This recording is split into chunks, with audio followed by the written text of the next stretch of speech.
Imaginez, vous entrez dans la maison d'un ami proche, vous l'appelez.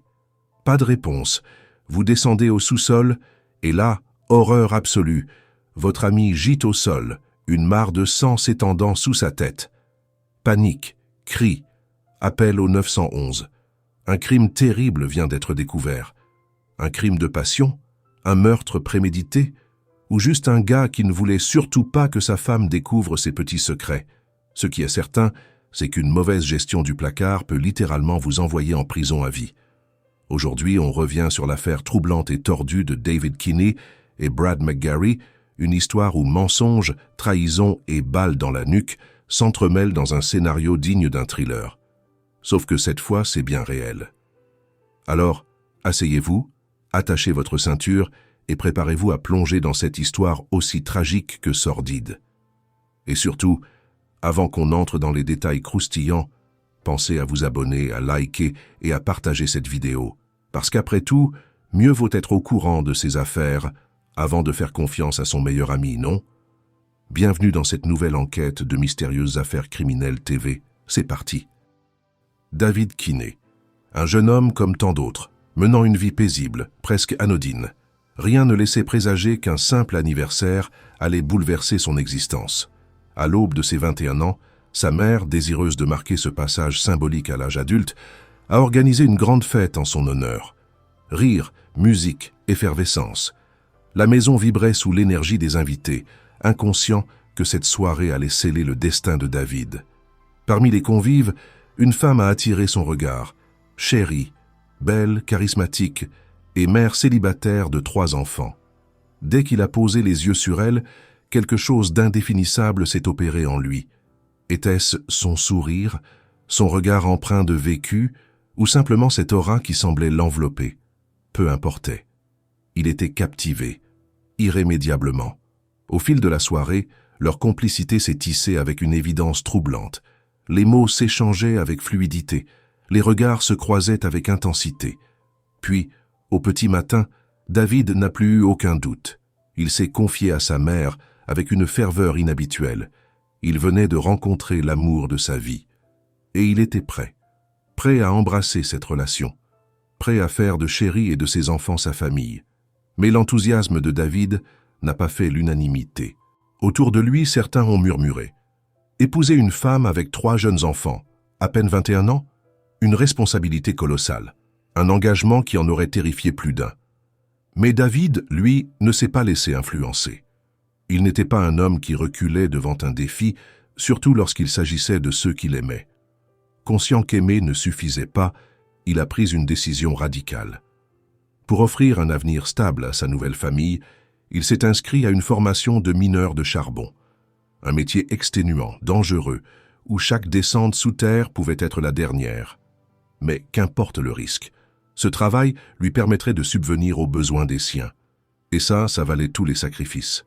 C'est au cours de cette formation que David a fait la connaissance de Brad McGarry. Né dans les années 1970 à Cambridge, dans l'Ohio, Brad n'avait jamais eu la vie facile. Grandir en tant qu'homme ouvertement gay dans un environnement conservateur relevait du parcours du combattant. Il avait essuyé son lot d'insultes, de regards méprisants et de jugements silencieux, mais jamais il ne s'était laissé briser. Il avait tenu bon, il avait choisi de vivre sa vérité coûte que coûte. Avec le temps, il avait su s'entourer des bonnes personnes, un cercle d'amis sincères, un véritable refuge face aux mentalités étriquées de sa ville natale. Il s'était lancé dans une carrière de coiffeur, un métier qui lui plaisait, mais qui n'était pas simple à exercer dans une petite ville ouvrière où l'on n'acceptait pas facilement la différence. Les clients venaient, mais repartaient parfois avec plus qu'une coupe de cheveux, des jugements, des remarques, des préjugés à peine voilés. Finalement, Brad a pris une décision radicale. Tout quitter. Troquer ses ciseaux contre un casque et une lampe frontale. Il est devenu mineur de charbon, un choix surprenant, à 1000 lieues de son ancien métier, mais qui lui garantissait une stabilité financière, un avenir, une sécurité. Très vite, une amitié sincère s'est nouée entre David et Brad. Dès leurs premiers échanges, une complicité naturelle s'est installée. Ils se comprenaient, se soutenaient, partageaient le même humour, parfois grinçant, parfois absurde. Au fil des jours, des mois, Brad est devenu bien plus qu'un simple collègue. Il a été adopté par la famille de David. Les enfants l'ont affectueusement surnommé « Tonton Brad », et cette appellation en disait long sur la place qu'il occupait désormais dans leur vie. David et Brad étaient inséparables, toujours prêts à plaisanter, à partager un bon repas, à s'épauler après une dure journée sous terre, deux âmes opposées, mais faites pour se comprendre. En 2017, David avait 30 ans. Une vie bien remplie, un quotidien paisible aux côtés de Sherry, la femme qu'il aimait, et de leurs enfants qui grandissaient sous leur regard bienveillant. Après des années de dur labeur, il goûtait enfin à une certaine stabilité. De son côté, Brad menait une existence plus secrète. Entre son travail, sa famille et une relation amoureuse qu'il préférait garder discrète, il jonglait avec plusieurs vies en parallèle. Seul dans sa maison, il semblait pourtant comblé, en apparence. Le 7 mai 2017, Brad a assisté à une réunion de famille. Un moment banal, une simple parenthèse dans son quotidien. Mais ce jour-là, quelque chose clochait. Avant de partir, il a confié à un cousin qu'il devait rentrer chez lui pour un rendez-vous. Une phrase anodine, presque lancée en l'air. Pourtant, ce serait l'une des dernières fois qu'on entendrait sa voix. Quelques heures plus tard, vers 18h15, David, Sherry et leur plus jeune fille ont décidé de passer chez Brad. Une visite de routine, une simple halte entre proches. Mais dès leur arrivée, une étrange impression s'est installée. La voiture de Brad était bien là, sagement garée devant la maison. Alors pourquoi ne répondait-il pas? David a frappé à la porte d'entrée. Silence. Il a essayé une nouvelle fois. Toujours rien. L'inquiétude a commencé à les gagner. Quelque chose n'allait pas.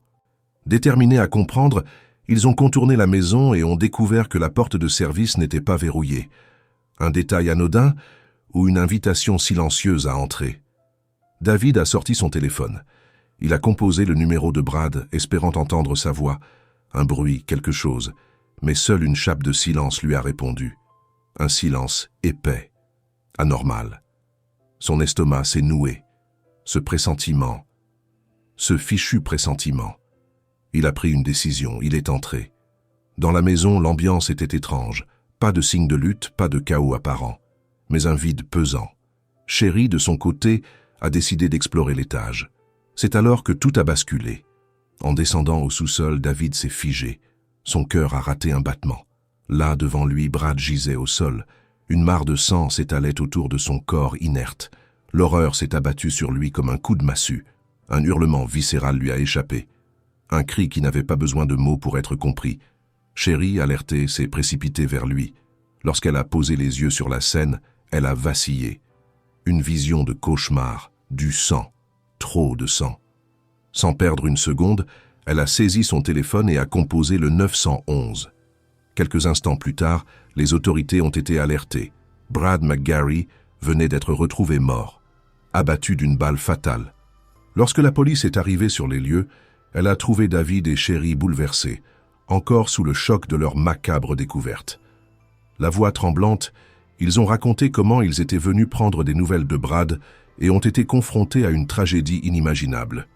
Le couple a insisté sur la relation étroite qu'ils entretenaient avec Brad, expliquant que, au fil des années, un véritable lien familial s'était tissé. Ils passaient souvent les fêtes ensemble, et leurs enfants le considéraient comme un oncle. D'ailleurs, ils avaient même prévu de partir avec lui aux Bahamas en août de cette année-là.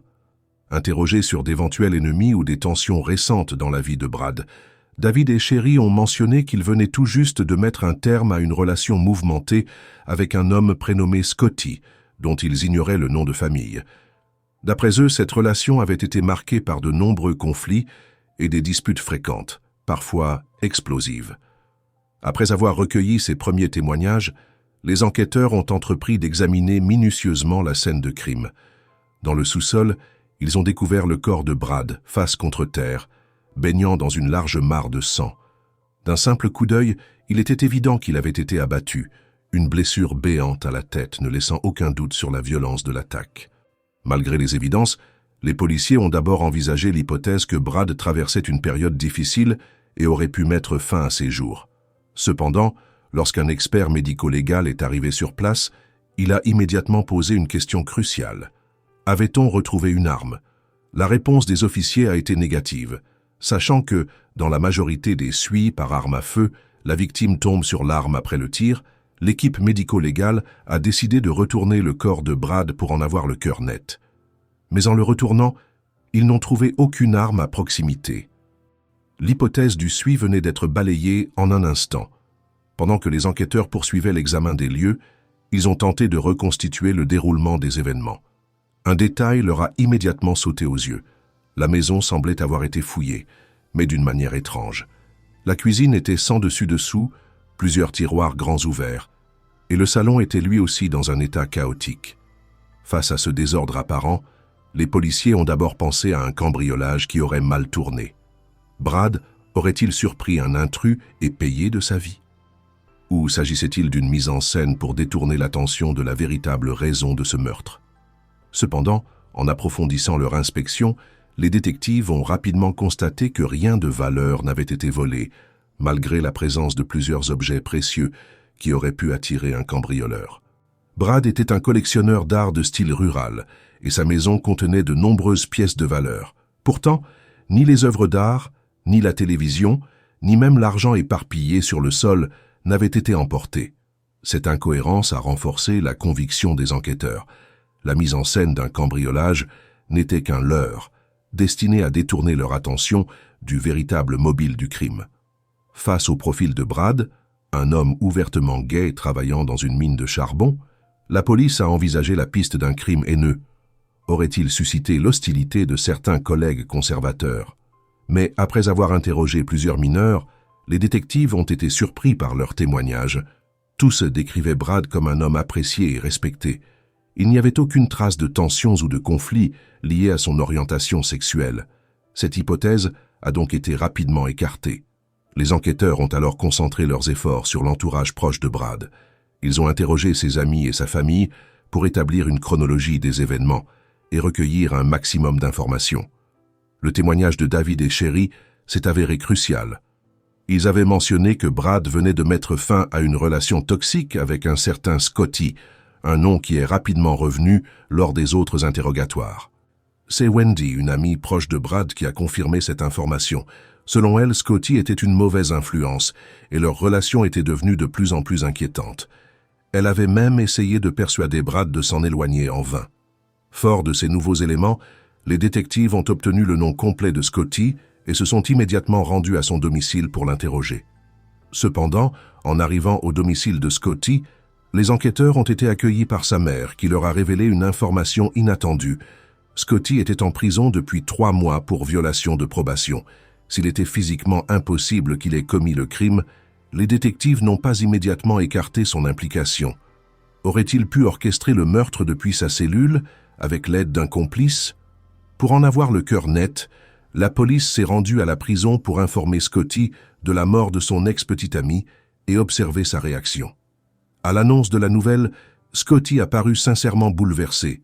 Son choc et sa tristesse semblaient réels, et après un long entretien, les enquêteurs ont presque entièrement exclu son implication. Mais l'enquête stagnait. Qui avait bien pu assassiner Brad McGarry? Déterminés à trouver des indices, les détectives ont décidé de faire du porte-à-porte dans le quartier, à la recherche de témoins ou d'éventuelles caméras de surveillance. C'est alors qu'un voisin a mentionné qu'il possédait une caméra donnant sur la rue, près de la maison de Brad. L'espoir renaissait. Cette vidéo pourrait révéler qui était entré ou sorti du domicile de Brad le jour du meurtre. Pendant que les enquêteurs se plongeaient dans des heures d'images, ils continuaient à interroger son entourage, espérant trouver une faille, un détail, une piste qui les mènerait au tueur. L'enquête semblait dans une impasse, jusqu'à ce qu'un témoignage inattendu vienne tout bouleverser 2 jours plus tard. Lors d'un entretien avec un cousin de Brad, les détectives ont obtenu une information capitale qui allait faire basculer toute l'affaire. Ce témoin a révélé qu'entre 13h30 et 14h, le jour du drame, Brad avait quitté le repas de famille après avoir mentionné qu'il attendait de la visite. L'homme en question s'appelait DJ.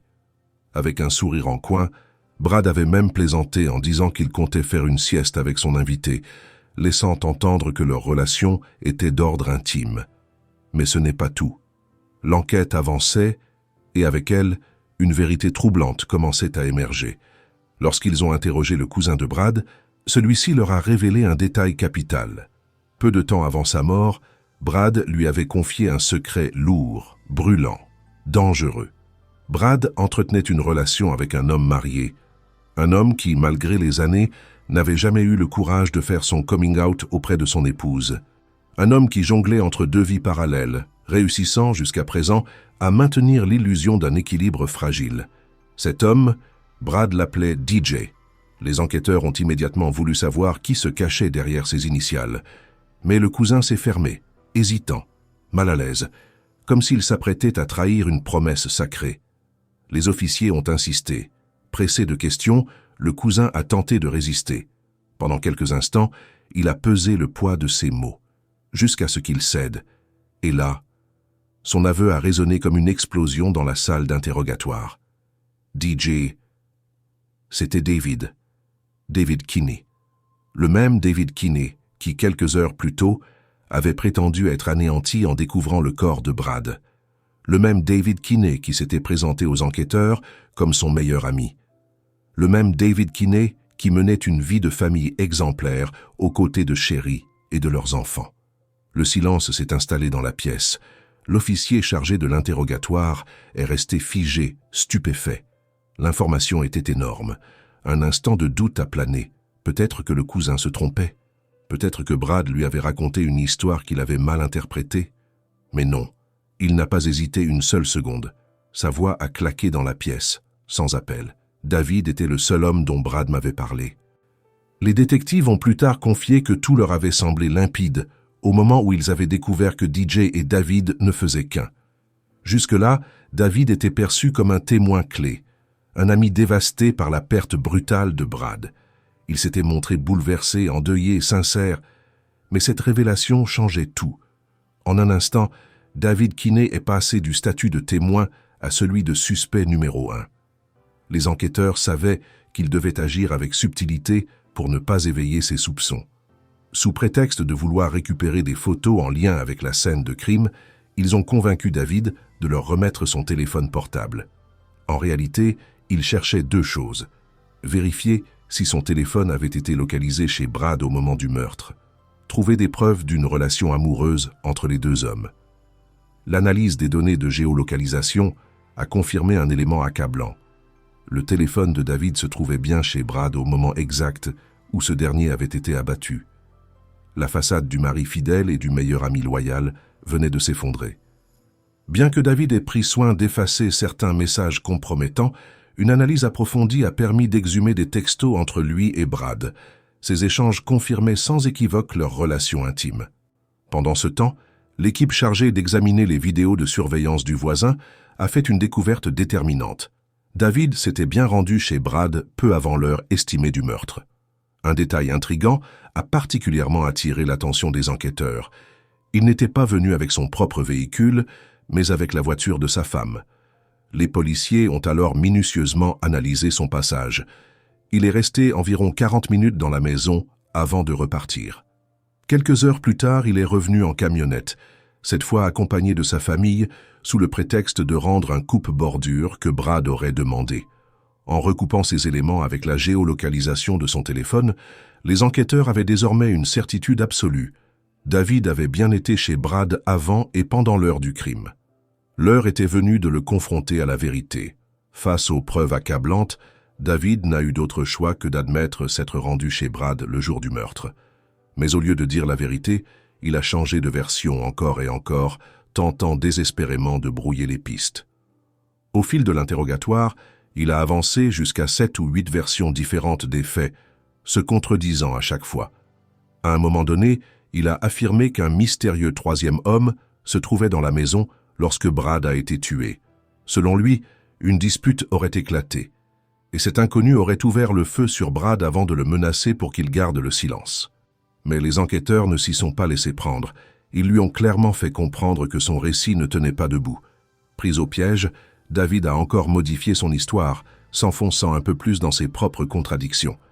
Sous la pression des enquêteurs, David a fini par avouer son aventure avec Brad, mais il a tenté d'en minimiser la durée, affirmant que leur relation ne durait que depuis quelques mois et non plusieurs années. Il a insisté sur le fait que Brad ne lui avait jamais demandé de quitter Sherry pour vivre avec lui, mais qu'il avait mal réagi lorsque David avait tenté de mettre un terme à leur liaison cet après-midi-là. D'après sa version des faits, Brad aurait brandi une arme, la pointant sur lui dans un accès de colère.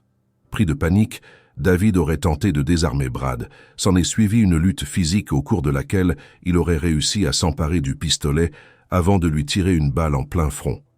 Il a également admis avoir tiré une deuxième fois alors que Brad était déjà au sol, affirmant qu'il s'agissait de légitime défense. Les enquêteurs n'ont pas mis longtemps à démonter cette version des faits. L'analyse médico-légale du corps de Brad a révélé un élément irréfutable. Brad avait été abattu de 2 balles dans la nuque. Ce détail anéantissait l'hypothèse d'une lutte face à face. Les experts ont conclu que le tueur s'était placé derrière Brad et l'avait exécuté à bout portant. Lorsque les enquêteurs ont confronté David à cette réalité, il a fini par avouer avoir jeté l'arme en s'enfuyant sans donner d'indication précise sur son emplacement. Les jours suivants, les forces de l'ordre ont fouillé la zone, espérant retrouver l'arme du crime. Mais malgré leurs efforts, elle n'a jamais été retrouvée. Malgré cette absence, les enquêteurs n'avaient plus aucun doute. David Kinney était bel et bien le meurtrier. Avant d'être conduit en prison, ils lui ont permis de parler une dernière fois avec sa femme, Sherry. Un échange qui allait être chargé de tension et d'émotion. Les enquêteurs ont suivi de près l'échange entre David et Sherry, conscients que cette conversation pourrait révéler des éléments cruciaux. Face à sa femme, David a finalement avoué. Il lui a confessé son infidélité avec Brad, exprimant des regrets et admettant qu'il aurait dû gérer la situation différemment. Mais il a aussi reconnu qu'il ne pouvait plus revenir en arrière. Sherry était sous le choc. L'ampleur de la trahison l'avait laissé sans voix. David a tenté de lui répéter la version qu'il avait donnée aux enquêteurs, celle d'une altercation qui aurait mal tourné. Mais Sherry n'a pas cru un mot de ce récit. En larmes, elle lui a demandé s'il se moquait d'elle avec une telle explication, avant de conclure d'un ton glacial « Je ne peux même plus te regarder ». Ce moment de déchirement total a confirmé aux policiers que Sherry n'avait jamais eu la moindre idée de ce qui se jouait dans l'ombre de son mariage. Le 9 mai 2017, David Kinney a été officiellement arrêté et inculpé pour meurtre au premier degré. Les enquêteurs ont alors avancé leur hypothèse du mobile. Brad, lassé de vivre dans le secret, aurait menacé de révéler leur relation à Sherry. David, paniqué à l'idée de voir son double jeu exposé, aurait alors décidé de le tuer pour protéger sa vie de famille. Après plusieurs jours de détention, David a comparu devant la justice pour une audience préliminaire marathon tenue à la mi-mai 2017. C'était le début d'un long combat judiciaire. Lors de l'audience préliminaire, David Kinney a dû faire face aux accusations de meurtre dans l'affaire de Brad McGarry. Tout au long de l'audience, il est resté silencieux, le regard rivé au sol, tandis que les enquêteurs détaillaient minutieusement les incohérences de son récit devant le tribunal. Les officiers de police ont décrit son comportement le jour du meurtre, insistant sur son apparente détresse émotionnelle. David semblait bouleversé, affichant des signes physiques de malaise. Il avait du mal à respirer et avait même vomi à plusieurs reprises sur les lieux. Dans sa toute première déclaration écrite, il avait affirmé être un simple ami venu rendre un coupe-bordure, avant de découvrir accidentellement le corps de Brad.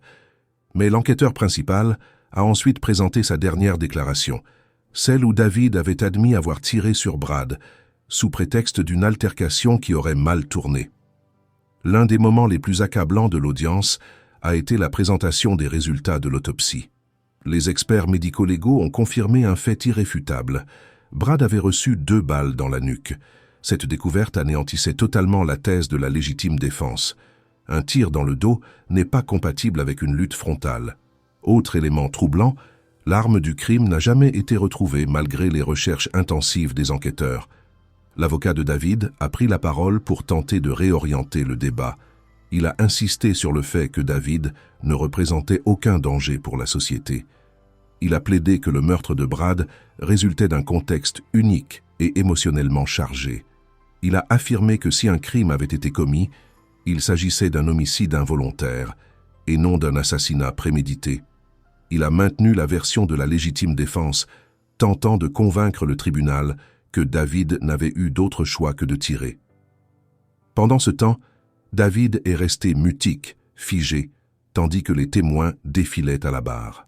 L'audience a duré près de 3 heures, au cours desquelles chaque détail du crime a été disséqué. La suite du procès allait déterminer si David Kinney allait être jugé pour meurtre avec préméditation ou s'il réussirait à alléger sa peine. Après avoir examiné minutieusement l'ensemble des preuves et des témoignages, le juge a estimé qu'il existait suffisamment de preuves pour renvoyer l'affaire devant la cour du comté. La caution a été fixée à $1 million.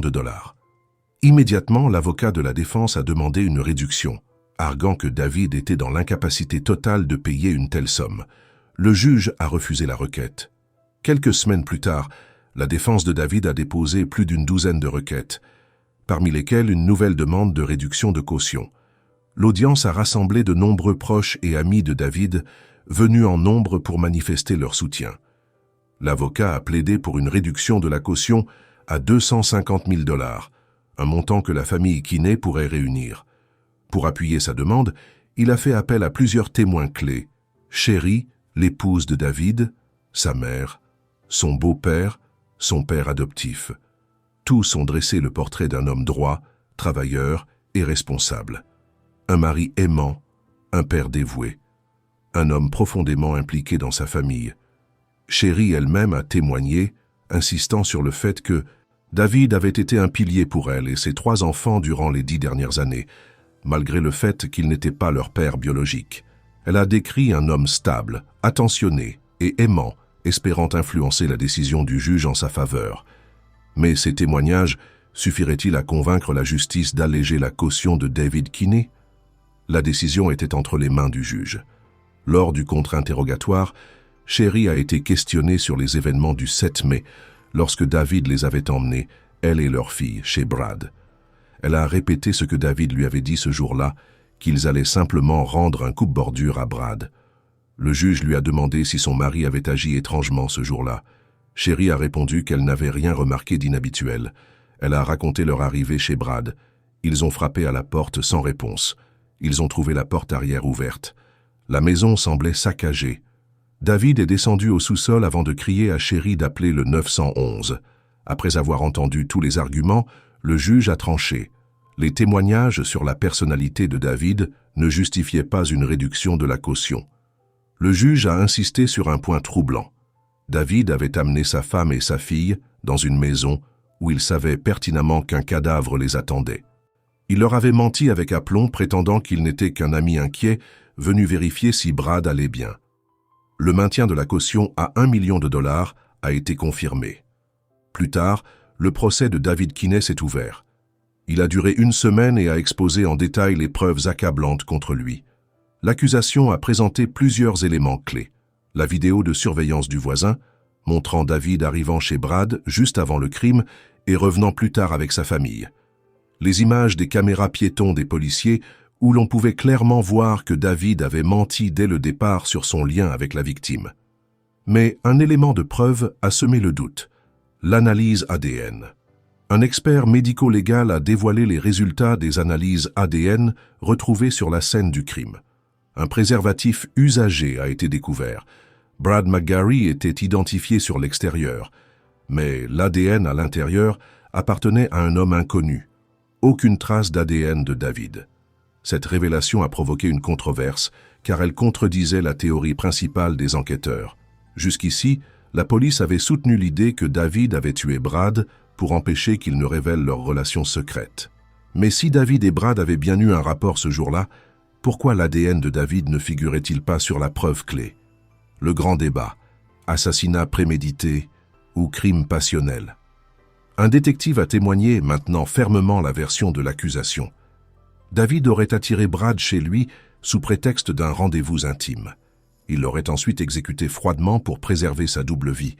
Il aurait tenté de maquiller le crime en faux cambriolage. Mais la défense a contre-attaqué. Si David était coupable, pourquoi n'y avait-il aucune preuve biologique de lui sur la scène du crime? Avait-il réellement prémédité ce meurtre, ou était-ce une dispute qui avait mal tourné? L'heure du verdict approchait et le jury allait devoir trancher. David Kinney avait-il exécuté Brad de sang-froid, ou tentait-on de lui faire porter un crime dont tous les détails n'étaient pas encore clairs? Jusqu'au bout, la défense a tenté de convaincre le jury que David avait agi par peur et en légitime défense. Son avocat a reconnu que son client avait menti à plusieurs reprises et que son comportement avait été étrange, mais il a insisté sur un point. Mentir ne fait pas de quelqu'un un meurtrier. Mais l'accusation a riposté avec un argument implacable. 2 balles dans la nuque ne sont pas un acte de légitime défense. L'analyse médico-légale a révélé que Brad était à genoux quand il a été exécuté. La première balle a pénétré dans la partie supérieure de son crâne. La deuxième s'est logée dans la partie inférieure, achevant Brad sur le cou. Les plaidoiries achevées, l'heure du verdict était venue. Le verdict, un jugement sans appel. Après 4 heures de délibération, le jury est revenu dans la salle d'audience. L'atmosphère était électrique, une tension insoutenable flottait dans l'air. Lorsque le juge a ouvert le dossier et commencé à lire le verdict unanime, le destin de David Kinney était scellé, coupable du meurtre aggravé de Brad McGarry. La salle a été secouée par des cris de stupeur et des sanglots. Les proches de David étaient anéantis, tandis que la famille de Brad pleurait enfin justice rendue. Avant que sa peine ne soit prononcée, David a été autorisé à s'exprimer une dernière fois. Il s'est tourné vers la famille de Brad, la voix tremblante. « Je suis désolé pour toute la douleur et la souffrance que j'ai causée. Je n'ai jamais voulu que cela arrive. Si seulement je pouvais revenir en arrière. Je sais qu'aucune excuse ne pourra jamais ramener Brad. Mais je veux que vous sachiez que je regrette profondément ce qui s'est passé. » Mais le juge est resté impassible. Le juge a pris la parole, son ton sévère et tranchant. David n'avait cessé de mentir, manipulant la vérité pour couvrir ses actes. Son crime était une exécution froide et préméditée, suivie d'une mise en scène grossière. La sentence allait refléter la gravité de ses actes. Le destin de David Kinney était désormais entre les mains de la justice. La sentence finale, une condamnation sans échappatoire. Le juge a été catégorique. David Kinney avait prémédité le meurtre de Brad McGarry. Il l'avait attiré avec la promesse d'une rencontre intime, mis en scène un faux cambriolage, pris plusieurs mesures pour dissimuler son crime. 4 options s'offraient au juge pour la sentence. Réclusion à perpétuité avec possibilité de libération conditionnelle après 20 ans, après 25 ans, après 30 ans, ou réclusion à perpétuité sans aucune possibilité de libération. L'avocat de la défense a supplié le juge d'opter pour une peine assortie d'une possibilité de libération, insistant sur le fait que David n'avait jamais eu de casier judiciaire avant ce jour fatidique. Il avait été un citoyen respectueux des lois, un mari, un père, un travailleur honnête. Mais le procureur a exigé la perpétuité sans libération conditionnelle. Il a rappelé que Brad avait perdu la vie de manière brutale et préméditée. Sa famille souffrirait pour toujours de cette perte. Le juge a été ferme. Si David a pu ôter la vie à quelqu'un qui l'aimait et qu'il considérait comme son meilleur ami, que pourrait-il faire à une personne qui s'opposerait à lui? Il était hors de question de permettre à David de réintégrer la société un jour. En février 2018, David Kinney a été condamné à la réclusion criminelle à perpétuité sans possibilité de libération conditionnelle, une peine supplémentaire de 3 ans pour possession d'une arme à feu lors du crime. Un destin définitivement scellé. Il ne reverrait jamais la liberté. La justice était rendue pour Brad McGarry, mais son absence laisserait une cicatrice éternelle dans le cœur de ses proches. Les enquêteurs ont conclu que toute cette affaire était une tragédie qui aurait pu être évitée. Si David n'avait pas été obsédé par le secret de sa double vie, Brad McGarry serait encore en vie aujourd'hui. Où est David Kinney aujourd'hui? À la mi-2023, les registres pénitentiaires indiquaient qu'il était toujours incarcéré dans l'Ohio. Depuis sa condamnation, son avocat n'a cessé de tenter d'obtenir un appel, espérant au moins une possibilité de libération conditionnelle. Mais toutes les demandes ont été rejetées. Brad et David ne retourneront jamais dans les mines de charbon, mais l'un parce qu'il a été arraché à la vie et l'autre parce qu'il a détruit la sienne. Merci d'avoir suivi cette affaire sur Mystérieuses Affaires Criminelles. Si vous aimez les histoires criminelles captivantes, continuez à me soutenir en partageant les vidéos, en likant et en vous abonnant. Merci à vous. À la prochaine.